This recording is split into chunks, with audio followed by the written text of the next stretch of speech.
Hello les amis, je vous retrouve pour une nouvelle vidéo sur le football espagnol et la Liga et je vais vous présenter le match Real Madrid contre Betis Séville. C'est un match qui a lieu ce dimanche 1er septembre 2024 à 21h30 pour le compte de la quatrième journée du championnat d'Espagne Liga saison 2024-2025. Alors le Real Madrid c'est le cinquième du classement qui reçoit le Betis Séville le 14e. Donc dans cette vidéo on va revenir sur le classement de la Liga avec les statistiques des deux équipes pour voir également les meilleurs buteurs et passeurs toujours en Liga.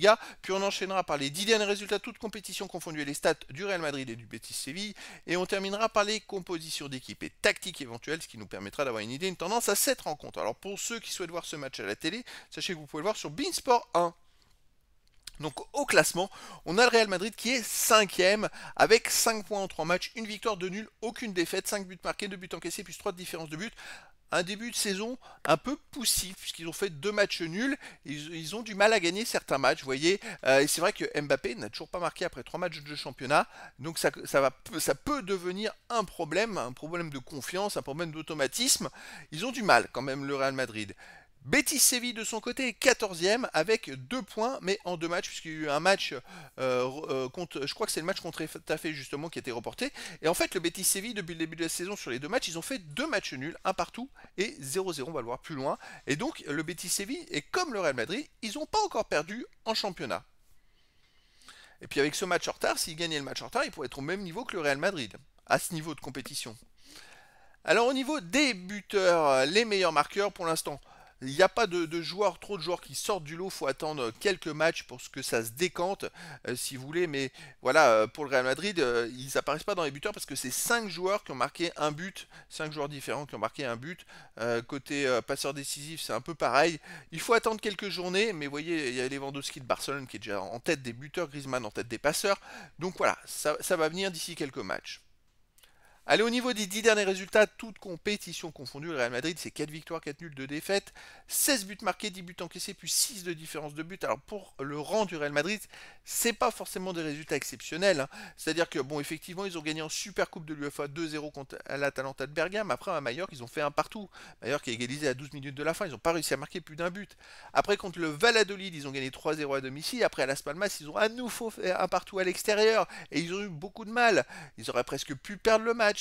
Donc à l'extérieur, c'est quand même compliqué à domicile.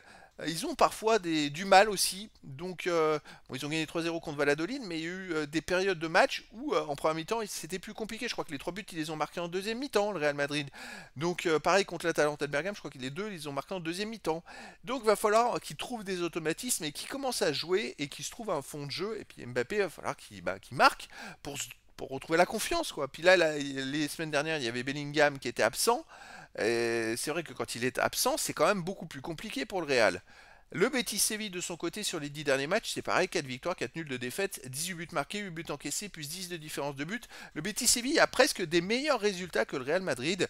Alors c'est vrai que c'est un peu le même style, hein, c'est-à-dire que sur les 4 matchs joués cette saison, ils ont fait 2 matchs nuls, un partout contre Iron et un 0-0 à Alaves en championnat, mais ils ont joué aussi en Ligue Conférence, donc en C4, un match de barrage.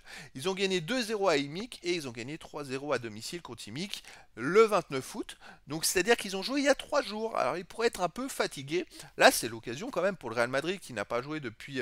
qui a joué aussi le 30 août pardon, en championnat. Voilà. Voilà, je me posais la question du pourquoi le match était reporté. C'est parce qu'il jouait le Betis Séville en match de barrage de la C4 et c'est pour ça que le match de championnat a été reporté. Donc ils ont joué un jour avant le match de championnat de cette semaine du Real Madrid, puisque le Real Madrid a joué jeudi. Alors c'est pareil, il peut y avoir un peu un coup de fatigue.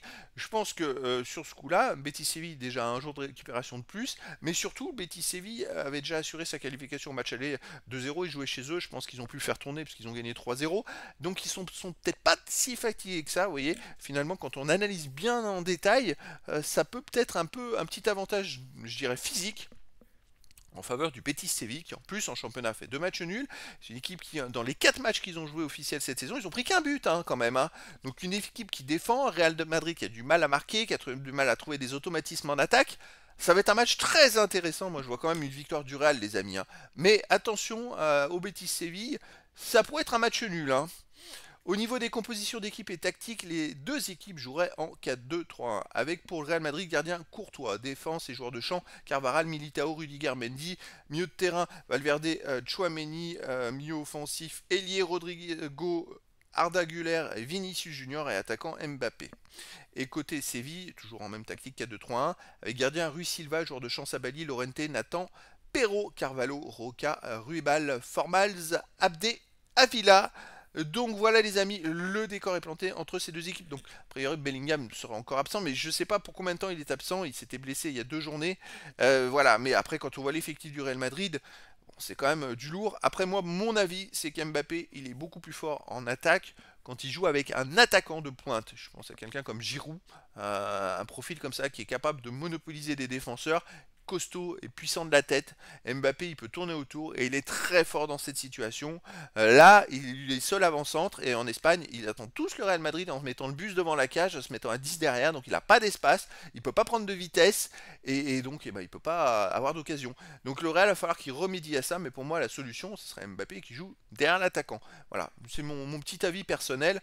En tout cas, voilà les amis. Bah écoutez, je vous donne rendez-vous ce dimanche 1er septembre 2024 à 21h30 pour le match de football de la 4e journée du championnat d'Espagne Liga saison 2024-2025. Le Real Madrid, 5e du classement, reçoit le Betis Séville, le 14e. Voilà les amis, je vous dis à très bientôt pour une nouvelle vidéo.